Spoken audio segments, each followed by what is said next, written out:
Hey guys, so I have actually gotten some questions. I know it sounds simple, but what if the battery dies? Is there a manual release for the trunk? And the correct answer to that is yes. There is actually 4 different ways to open up the trunk. Correction, that's 4 different automatic ways and 1 manual way to open up the trunk. Here's one way. It's a little button way underneath there. You just push that.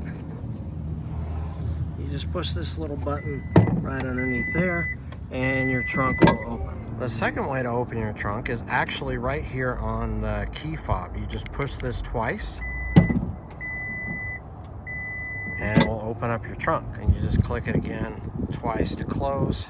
The third option is right here. If you look at this picture on the app, I'll circle that little button for you. That will also open up the trunk. So the fourth option is right here. You just push this button and you hear those beeps there, and the lid will open for you.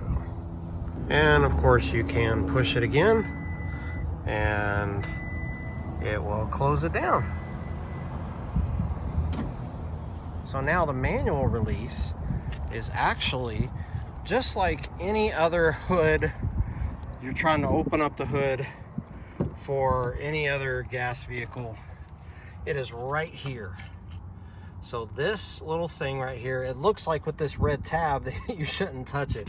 But if you ever need a manual release it, you pull that out and then you pull on the red ribbon.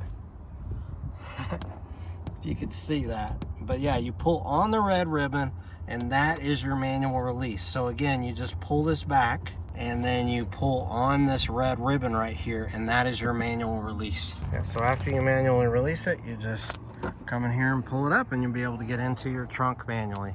So I hope that helped you understand how to manually release the hood, as well as all the other different ways you can get into your hood. Let me know if you have any more questions, anything about the Lightning, and I'll try to do a video about it.